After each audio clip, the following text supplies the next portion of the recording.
오늘은 사랑하는 습관, 지난주에 우리 그래서 말씀 읽기의 습관에 대해서 우리 좀 나눴었는데, 오늘은 사랑하는 습관 두 번째 시간으로 우리 바른 예배 습관에 대해서 우리가 좀 같이 이야기를 좀 나눠보려고 합니다.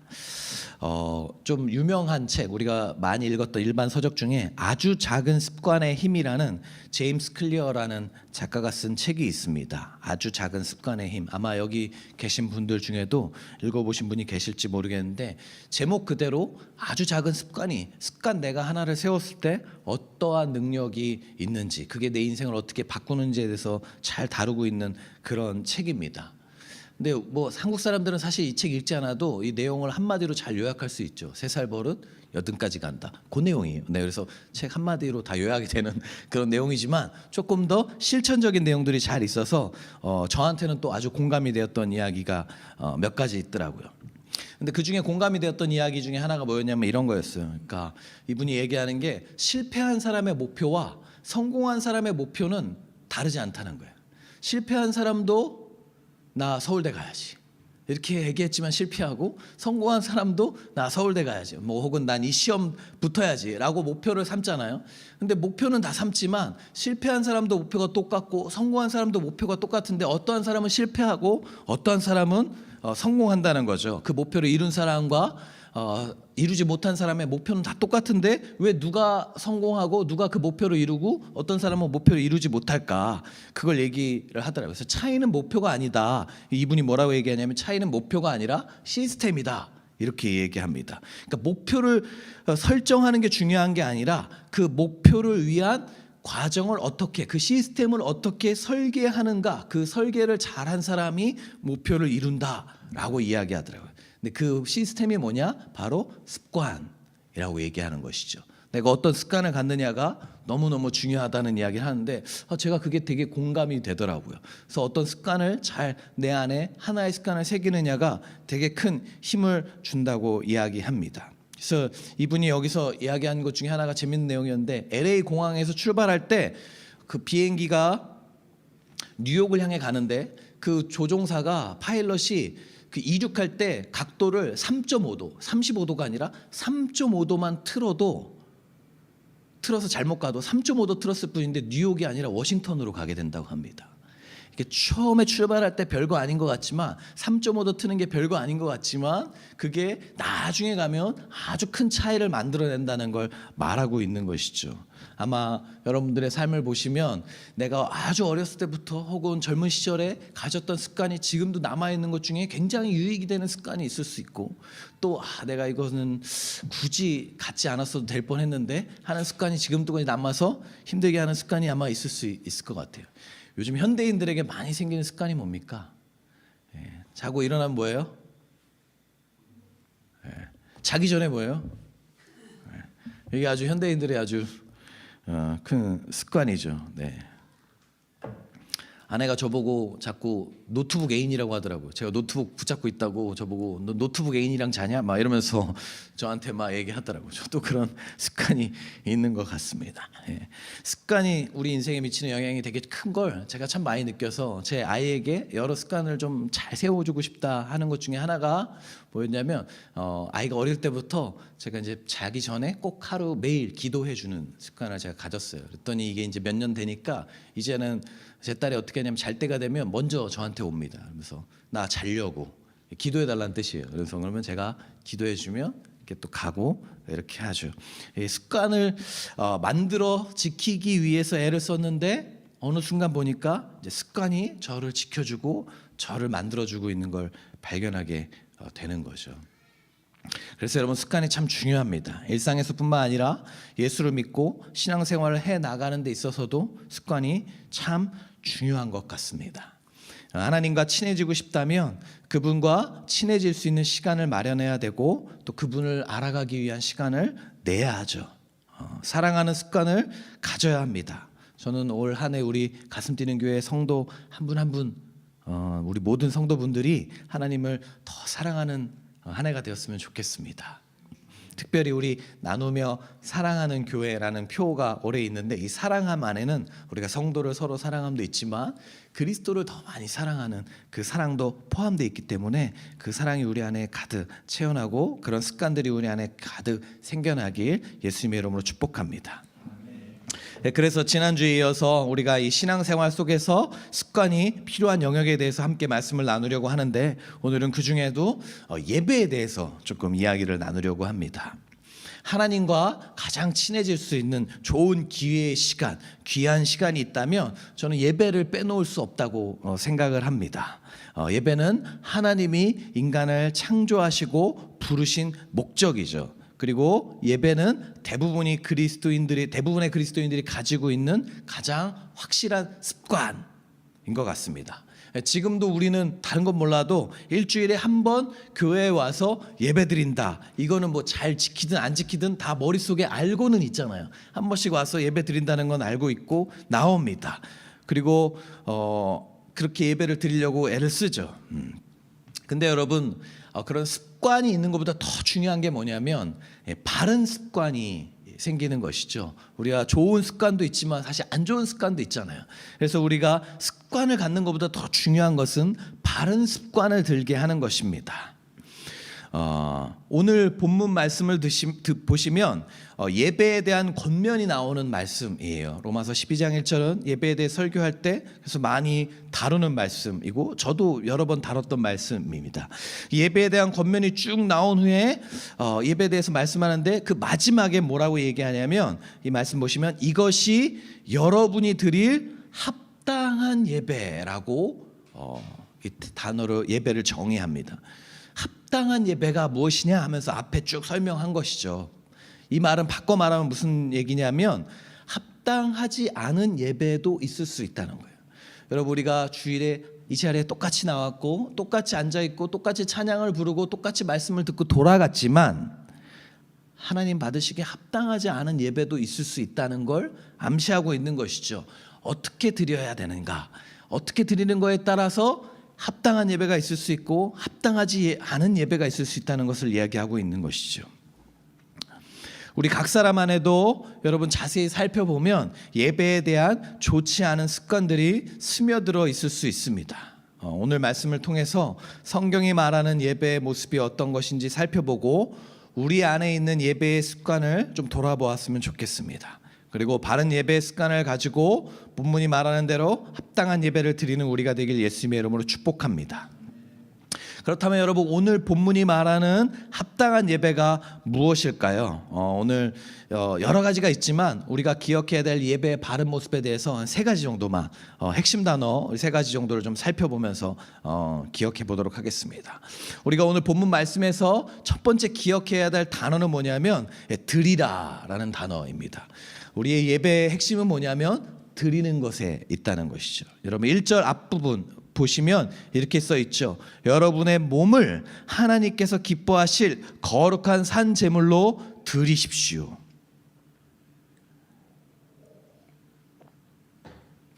여러분, 이 구절에서 이 문장의 가장 핵심이 되는 단어가 뭔지 아세요? 제가 너무 힌트를 많이 드렸죠 이미. 뭐죠? 드리라라는 단어입니다. 그게 이 핵심이 되는 동사입니다. 사실 로마서 12장 1절 전체의 핵심 단어가 뭐냐면 바로 이 동사예요. 드리라라는 단어. 그게 예배의 본질이기 때문에 그런 것이죠. 여러분, 예배의 본질은 드리는 거예요. 내가 받는 데 있는 게 아니라 드리는 데 있다는 것을 우리가 잊어버리면 안 됩니다. 현대의 예배에 있어서 가장 큰 위기와 문제가 있다면 바로 이 문제라고 생각해요. 주객이 전도된 문제죠. 모든 예배의 중심이 하나님에서 나로 보이지 않게 바뀐 거예요. 여러분, 우리가 요즘 예배 드리면 우리가 생각하는 게 뭐예요? 나는 오늘 어떤 은혜를 받을까? 나는 오늘 어떤 은혜를 받게 되고 하나님은 어떤 은혜를 나에게 주실까? 우리가 초점이 많이 맞춰져 있죠. 물론 그게 있어요. 하나님 우리에게 은혜를 주시고 주님이 나에게 주시는 것들이 분명히 있지만 예배의 본질이고 가장 기본이 되는 핵심은 그게 아닙니다. 그거는 어떤 면에서 보면 이런 표현이 그럴지 모르겠지만 콩고물이에요. 콩고물. 내가 주님께 드리게 되었을 때 떨어져 나오는 것 중에 그 은혜의 그 콩고물로 내가 은혜를 받게 되는 것이지만, 더 중요한 핵심의 본질은 뭐냐면 예배에 드림이 있다는 것입니다. 여러분, 여러분이 생각하는 좋은 예배의 기준이 뭔가요? 평소에 부부끼리 혹은 뭐 남자친구 여자친구랑 예배에 대해서 이야기를 나눌 때 좋은 예배의 기준이 뭐예요? 그날은 찬양이 너무 좋았어. 좋은 예배였어. 오늘 말씀이 좀 목사님 개그 좀 치셨어. 너무 좋은 예배요. 썰렁하네요. 네, 아무튼 그런 것들이 있을 때 좋은 예배가 되나요? 내가 은혜를 얼마나 많이 받았는가, 이것이 좋은 예배의 기준인가요? 내가 힐링이 됐는가, 이 예배가 나에게 무엇을 주었는가에 초점이 많이 맞춰져 있는 경우가 많죠. 그래서 우리의 예배는 드리는 것이 아니라 받는 것으로 바뀌어져 있는데, 성경은 그렇게 말하지 않는다는 거예요. 성경은 예배를 드리는 것이라고 표현되어 있다는 거예요. 내가 얼마나 은혜 받았는가 아니라, 내가 오늘 이 예배에 나와서 나의 몸과 마음과 시간과 에너지와 내가 가지고 있는 모든 것을 어떻게 주님께 드렸는가, 주님은 그걸 물으시는 거라는 거예요. 그래서 여러분, 우리가 예배에 대해서 말할 때 잘 알려진 구절이 시편 95편입니다. 시편 95편은 예배에 대해서 쭉 설명하고 있습니다. 그 중에 1절, 2절, 6절 말씀을 보시면 예배에 대해서 쭉 설명하고 있는, 예배를 묘사한 구절이거든요. 우리 같이 한번 1절, 2절, 6절 말씀 같이 한번 읽겠습니다. 시작. 오너라 우리가 주님께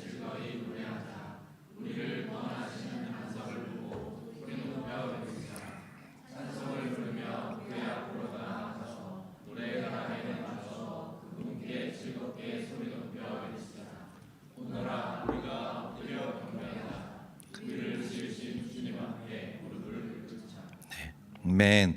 여러분, 이 구절에 보시면 다 동사들이 다 포함되어 있는데, 이 동사들이 다 뭐예요? 우리가 다 주님께 드리는 것입니다. 노래하자, 외치자, 부르고 나아가서 경배하자, 무릎을 꿇자. 다 예배의 초점이 어디에 있습니까? 내가 주님께 어떻게 하고 있는지에 대해서 묘사하고 표현하고 있는 것입니다. 이 구절 중에 우리가 받는 것에 대해서 언급하는 것은 하나도 없어요. 다 우리가 어떻게 드리는 것에, 어떻게 드려야 하는지에 대해서 얘기하고 있습니다. 여러분, 예배를 뜻하는 원어들, 히브리어, 헬라의 원어들이 다 뭐냐면 능동태예요. 다 수동태가 아니라 내가 적극적으로 무언가를 하는 것을 의미합니다. 그래서 여러분, 바른 예배는 내가 반응하고 그냥 수동적으로 앉아있는 예배가 아니라 반응하고 능동적으로 참여하는 예배가 사실은 주님이 말하는 성경적인 예배의 모습인 거죠. 그래서 어떤 책에서 예배에 대해서 정의할 때 이렇게 써져 있는 것을 제가 읽은 적이 있어요. 예배는 우리를 위해서, 우리를 향해서 이루어지는 어떤 것이 아니라, 예배는 우리가 이루는 어떤 것이다. 나를 위해서, 나를 향해서 이루는 것이 아니라 우리가 이루는 어떤 것이 예배다. 우리가 그분을 향해 쏟아내는 무언가가 예배다. 이렇게 예배를 정의하고 있는 걸 본 적이 있습니다. 사랑하는 여러분, 우리는 예배의 관객이 아니에요. 여러분, 여기 앉아있고 제가 이렇게 있으니까 마치 느낌은 여기 여러분들이 관객처럼 보이고, 제가 앞에서 뭔가 목사님 오늘 화이팅 말씀 잘 해봐요 한번 이렇게 느껴지는 것처럼 분위기는 보이지만 사실은 그렇지 않아요. 구성은 이렇게 돼 있다 할지라도 예배의 관객은 여러분이 아니고요, 성경적으로 볼 때 예배의 관객은 하나님이세요. 우리가 같이 저까지 해서 다 같이 우리가 퍼포먼스를 하는 거고, 주님 앞에 재롱잔치를 하는 거고, 그걸 보시는 분이 주님이신 거예요. 그래서 예배의 관객은 주님이시는 거예요. 우리가 함께 모여서 이곳이 무대인 것이고, 공연을 하는 배우가 우리인 것이고, 주님이 그 공연의 관객이 되고 있는 것이죠. 그래서 여러분, 주의하셔야 될 게 있는데, 예배에 나오셨을 때는 영화관에 앉아있는 것과 달라요. 공연장에 앉아있는 것과 똑같이 생각하면 안 됩니다. TV를 보거나 내가 유튜브를 보는 것처럼 예배를 드리고 있다면 잘못 드린 예배를 드리고 있는 겁니다. 그래서 여러분, 우리가 예배를 마치고 난 후에 가장 깊이 생각하고 돌아봐야 될 질문이 있어요. 그건 뭐냐면 내가 오늘 어떤 은혜를 받았지? 이게 아니에요. 사실 내가 가장 돌아갈 때 꼭 드려봐야 될 질문은 뭐냐면 내가 이 예배 시간에 주님께 무엇을 드렸지? 인 겁니다. 나의 입술, 내 고백, 나의 마음의 전심, 내 집중, 내 에너지, 내 감정, 내가 뭘 드렸지? 라고 돌아보는 것, 그게 예배 본질인 거죠. 그래서 여러분, 제가 예전에 제자 훈련할 때 학생들 모아놓고 한 주 꼭 예배 피드백을 듣게 했을 때 제가 꼭 점검한 게 있어요. 지난주 예배 어떻게 드렸어? 라고 물어봤어요. 제가 그때 어떤 은혜 받았어? 이렇게 물어보지 않았고, 그때 제가 질문했던 건 뭐였냐면, 너가 그때 예배에 대해서 그때는 조금 더 신학적으로 더 이거보다 깊게 알려준 다음에 제가 숙제를 꼭 내주거든요. 네가 이 성경대로 어떻게 예배했는지를 보고 드린 다음에 피드백해라. 그렇게 될 때 우리의 예배가 달라지는 것이죠. 여러분, 우리 예배는 찬양을 통해서 나의 고백과 감사와 기쁨과 열정의 목소리를 드릴 수 있습니다. 기도를 통해서도 마음 안에 있는 깊은 경배를 주님께 입술로 표현하고 드립니다. 대표 기도할 때 대표 기도하는 한 사람만 기도하는 게 아니에요. 그 기도를 듣고 나의 아멘으로서 나의 기도로 그걸 드리는 겁니다. 주님, 저도 동의합니다. 저도 저 기도를 주님께 드립니다 하면서 우리가 아멘 하는 것이죠. 여러분, 그래서 아멘 하셔야 돼요. 그리고 헌금 시간을 통해서 나의 재정과 나의 소중한 가치가 주님께 있음을 고백하며 주님이 우리 재정의 주인이심을 또 드립니다. 드리는 것이죠. 설교 시간은요? 설교 시간도 드릴 수 있나요? 목사님만 드리네요. 그런가요? 아닙니다, 여러분. 설교 시간에도 여러분도 드릴 수 있습니다. 말씀을 향한 나의 반응을 통해서 주님께 드리는 것이죠. 이 말씀에 어떻게 듣고 어떻게 반응하는지, 내가 이것을 어떻게 올려드리는지 반응을 통해서 주님께 올려드릴 수 있는 것이죠. 주님, 무엇이든지 말씀하십시오. 제가 다 흡수하겠습니다. 그리고 이 말씀이 제 삶에 이루어지도록 제가 아멘으로 받겠습니다. 여러분, 그게 주님께 반응하는 설교 시간을 통해서도 주님께 예배 드리는 것이죠. 근데 어떤 사람은 그럴 수 있죠. 아직도 첫 번째야. 2개 더 남았네. 오늘 도시락 메뉴가 뭐지? 오늘 예배 끝나고 뭐 하지? 어떤 사람과는 이런 사람과는 똑같이 앉아 있어도 전혀 다른 예배를 드릴 수 있는 것이죠. 물론 예배를 통해서 앞에 말씀드렸던 것처럼 우리가 받게 되는 것들이 있습니다. 은혜를 받고 회복을 경험하게 되고 주의 임재를 통해서 우리가 살아나는 것들을 경험하죠. 저와 여러분이 우리 예배를 통해서 그런 경험을 하셨으면 좋겠습니다. 그러나 기억하세요. 그것이 결코 예배의 첫 번째는 아니라는 거예요. 가장 중요한 본질은 아니라는 거예요. 그 은혜를 마음껏 나누시고 은혜를 같이 공유하는 그런 고백들이 계속 넘쳐났으면 좋겠습니다. 그러나 기억하세요. 우리의 첫 번째는 드리는 것입니다. 예배를 드리며 나아가는 우리가 되었으면 좋겠습니다. 그래서 오늘 예배를 끝나고 났을 때도 내가 돌아봤을 때, 내가 집으로 돌아가는 가중에 머릿속에 한번 곱씹어 보셨으면 좋겠어요. 내가 오늘 예배 때 주님께 무엇을 드렸는가? 어떤 마음, 어떤 고백을 드렸는가? 그래서 그것을 돌아보며 내가 드린 것이 있는 귀한 예배가 되길 예수님의 이름으로 축복합니다. 아멘. 첫 번째가, 여러분, 첫 번째 기억해야 될 우리의 예배의 단어가 드리라라는 거였다면, 두 번째로 기억해야 될 예배의 단어가 있다면 그것은 뭐냐면 바로 몸을이라는 단어입니다. 뭐라고요? 몸을이라는 단어예요. 옆에 있는 분한테 한번 고백해 주세요. 몸을 드리세요. 이렇게 이야기해 봅시다. 죄송한데 물 좀. 여러분, 뭘 드려야 합니까? 몸을 드려야 됩니다. 성경은 우리의 몸을 드리라고 이야기합니다. 여러분, 그때 당시에 여기 몸이라고 얘기하는 것은 당시 문화 속에서, 이 성경이 쓰여질 때 문화 속에서 유대인들에게 몸이란 단순히 우리의 신체, 육체만을 말하는 것이 아니라 한 인격을 구성하는 정신, 감정, 의지, 그리고 육체, 이 모두를 포함하는 전체를 이야기하는 거예요. 그러니까 단순히 어떤 우리의 육체의 어떤 부분을 드리라, 이 표현이 아니라 우리의 전체, 우리식으로, 요즘식으로 얘기하면 우리 자신을 주님께 드려라 라고 이야기하고 있는 내용이 바로 이 부분입니다. 거예요. 여러분, 엄밀히 말하면 하나님은 우리에게 은사, 도, 돈, 능력, 시간, 생각, 또 우리가 가지고 있는 다른 무언가를 바치라고 우리한테 요구하지 않으세요. 주님은 우리 은사, 돈, 시간 이런 거 바치라고 요구하지 않으시고 사실 우리 자신을 바치라고 하세요. 주님은 그걸 다 포함한 우리 자신을 요구하시는 거죠.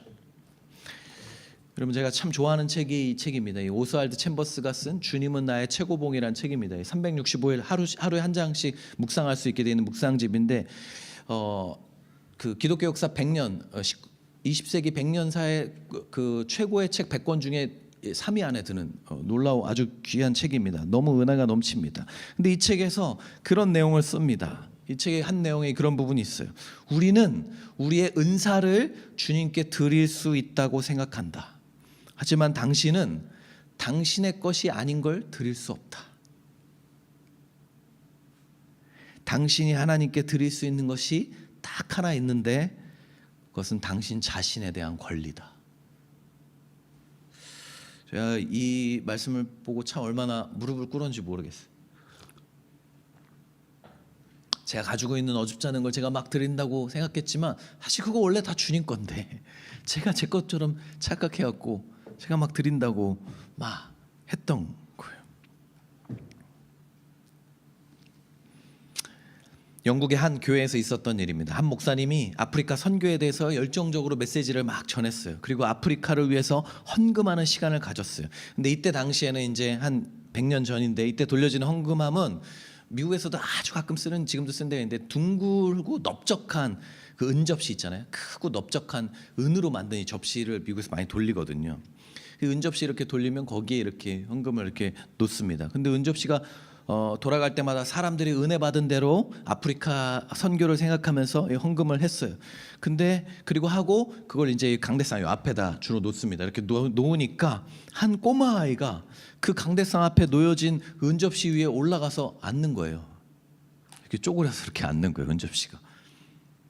그 사람들이 놀라서 예배 시간에 너무 놀라서 그 애한테 물었어요. 너 왜 거기 앉니? 얘야. 그랬더니 그 아이가 이렇게 대답했어요. 제가요 너무 은혜를 받고 너무 마음이 있는데 저는 집이 너무 가난해서 드릴 수 있는 돈이 없어요. 그래서 저는 돈 대신에 저를 주님께 드리고 싶어요 라고 그 헌금함 위에 자기를 드린 거예요. 이 아이의 이름이 데이빗 리빙스턴입니다. 이 데이빗 리빙스턴은 훗날에 아프리카 최초의 선교사가 됩니다. 자신을 드렸던 그대로. 그리고 아프리카 선교의 아버지라는 호칭을 받게 되죠. 여러분, 리빙스턴은 돈이 없어서 자신을 드렸어요.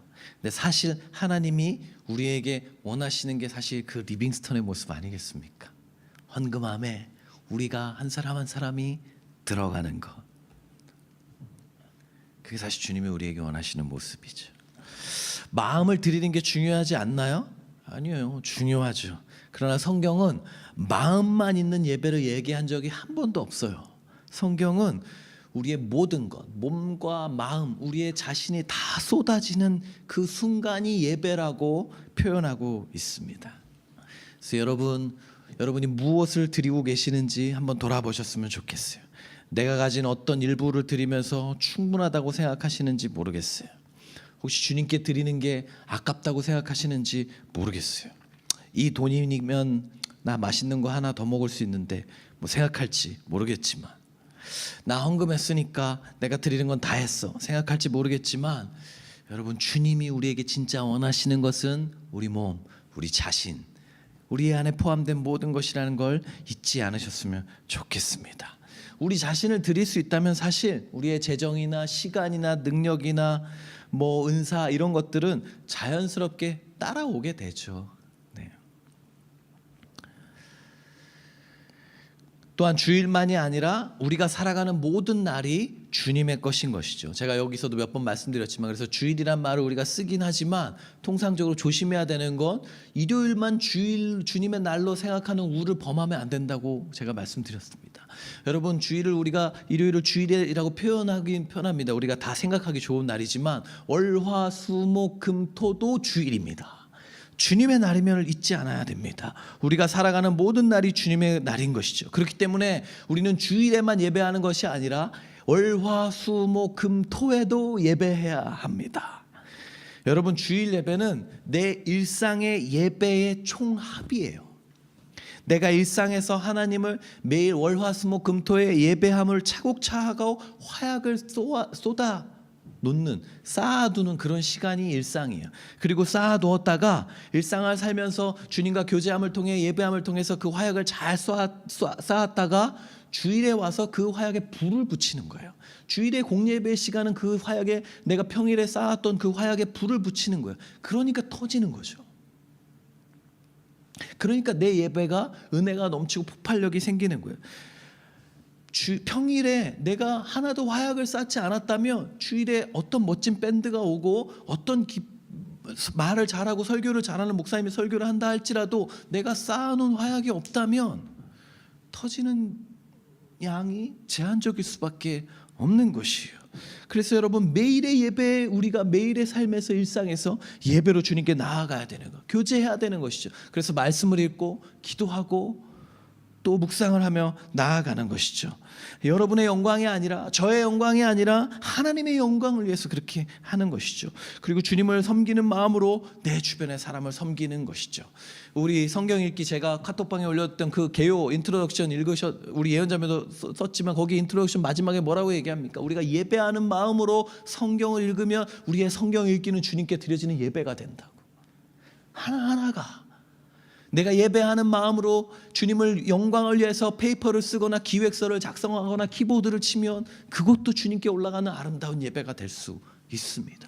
주님의 영광을 위해 내가 그렇게 하고 있다면 그런 것이죠. 그런 것들을 올려질 때 그것이 주님께 드리는 합당한 예배라고 말하는 것이죠. 사랑하는 여러분, 그러나 우리가 기억해야 하는 것이 있습니다. 이 모든 것을 우리가 잘 한다고 해도 우리가 진정으로 전 인격을 모두 능동적으로 주님께 드린다고 할지라도 주님께서 우리를 만나 주시지 않으면 이 예배는 아무 소용이 없어요.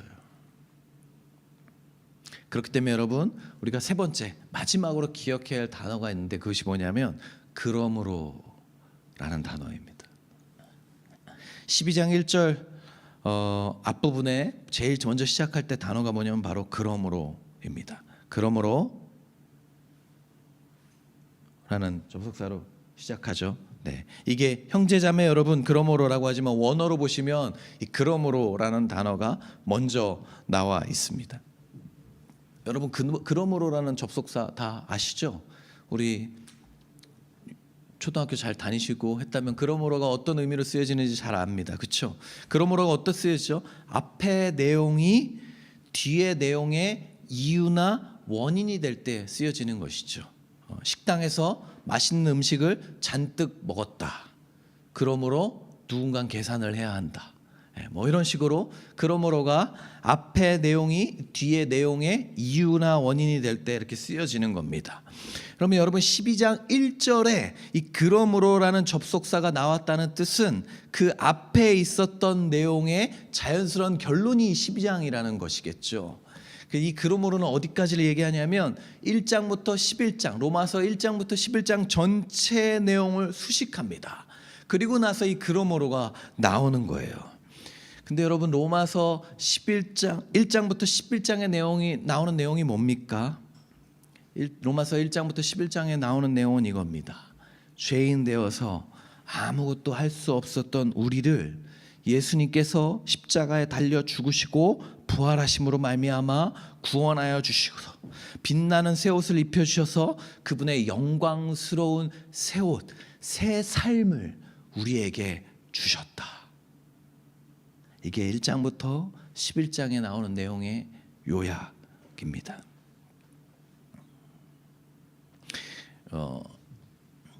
그 라이언 일병 구하기라는 영화가 있습니다. 한 20년 전에 나온 영화인데요.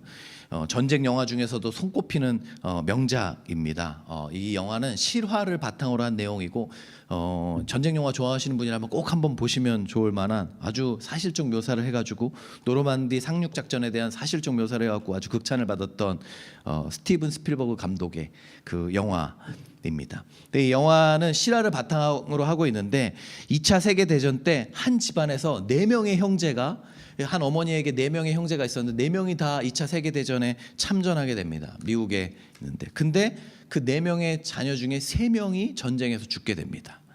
숀 라이언이라는 첫째는 오마하 해변에서 전쟁 중에 전사하고, 피터 라이언이라는 둘째는 유타에서 전사하고, 다니엘 라이언이라는 또 형제는 뉴기니에서 전쟁 중에 전사합니다. 4형제 중에 3명이 죽은 거예요.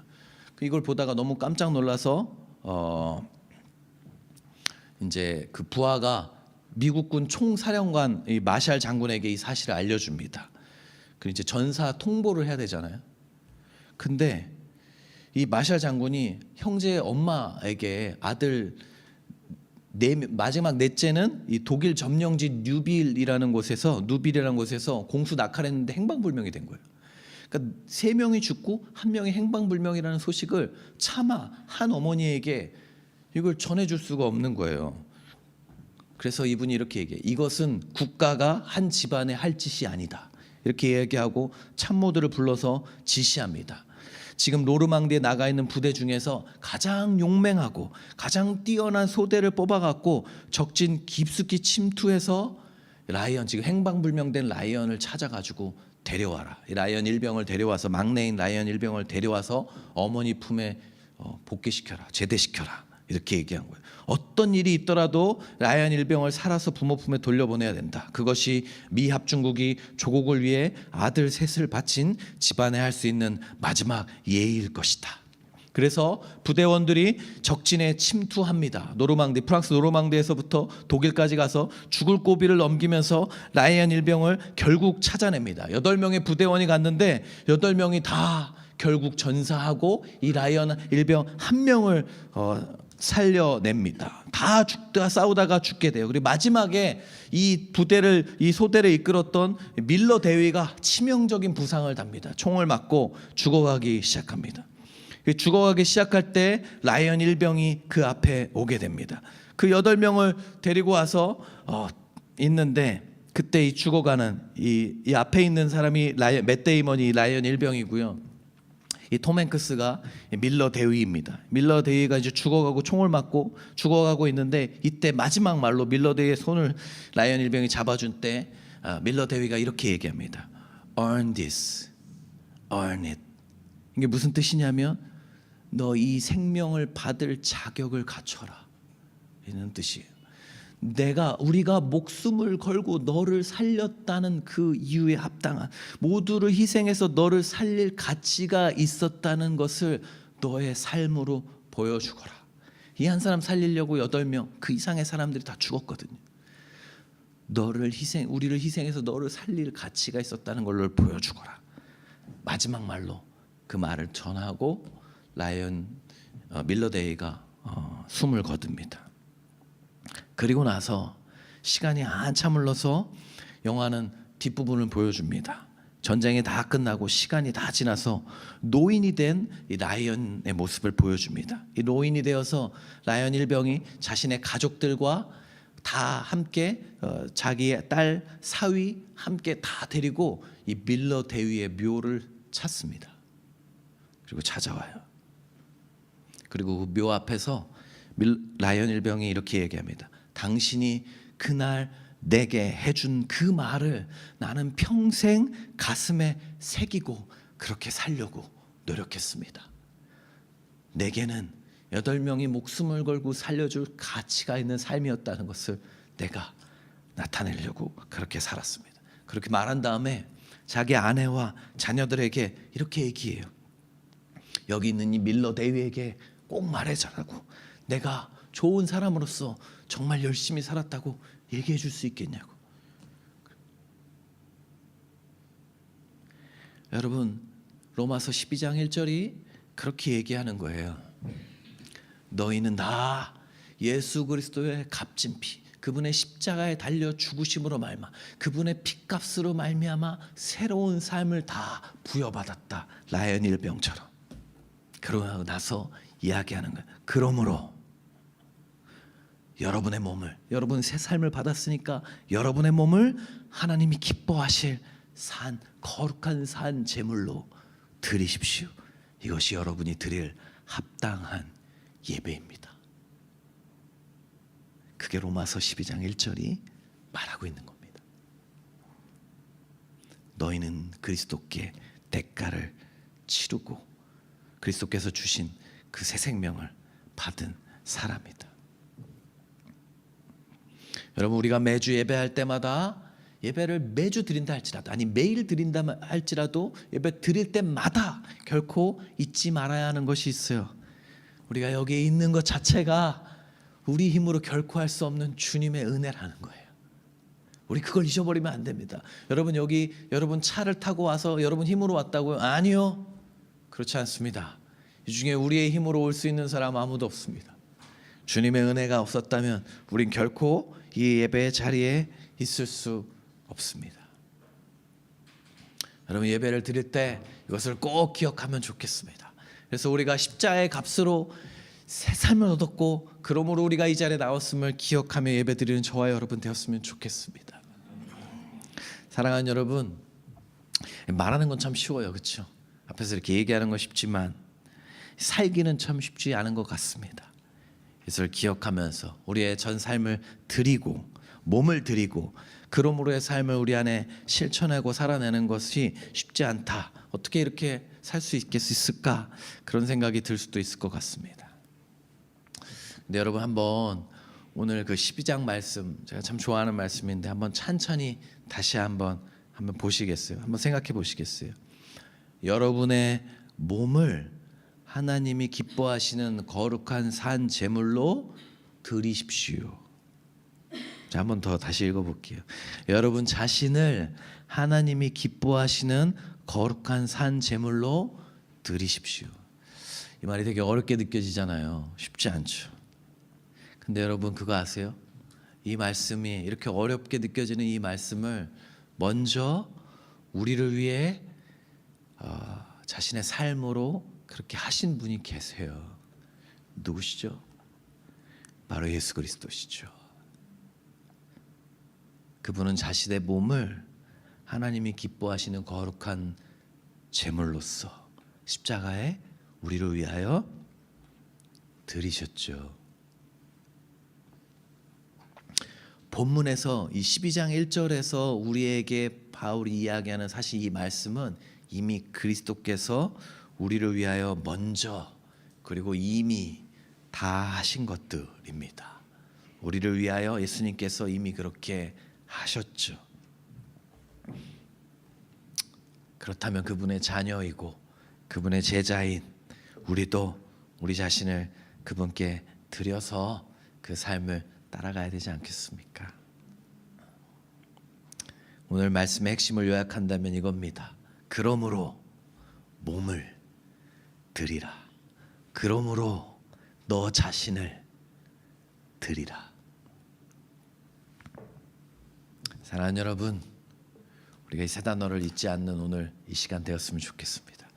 이것만 우리가 잘 붙잡고 예배를 드려도 예배에 대한 온전하고 바른 습관, 합당한 예배의 습관이 세워질 거라고 믿습니다. 그러므로 우리가 새 삶을 얻었으니 너 자신을 주님께 드리라. 여러분, 우리는 일반적으로 우리가 주의를 지키고 예배를 지킨다고 생각해요. 근데 사실 그렇지 않아요, 여러분. 엄밀히 말하면 사실 주일이 우리를 지켜주고 예배가 우리를 지켜줍니다. 우리가 척박하고 메마른 세상 속에서 거기에 물들거나 쓰러지지 않고 은혜로 매일매일 살아갈 수 있는 힘을 주일을 통해 예배를 통해서 우리는 얻고 그 힘을 얻어 또 살아가게 되기 때문에 주일이 예배가 우리를 지켜주는 것이죠. 여러분, 이 예배의 본질을 기억하고 새로운 예배의 습관을 만드는 2026년 되기를 예수님의 이름으로 축복합니다. 그렇게 항상 주님과 예배하면서 올 때마다 주님 은혜로 여기 이 자리에 왔어요. 그러므로 제 자신을 주님께 드려요. 고백하며 매주 예배 나아갈 때 저는 그 예배 우리의 부족해도 우리가 연약해도 매일 쓰러져도 저는 주님이 그 예배 받으실 거라고 믿어요. 주님이 받으신 합당한 예배가 될 거라고 믿습니다. 그렇게 우리 자신을 매일 주님 앞에 드리는 저와 여러분 되시길 예수님의 이름으로 축복합니다.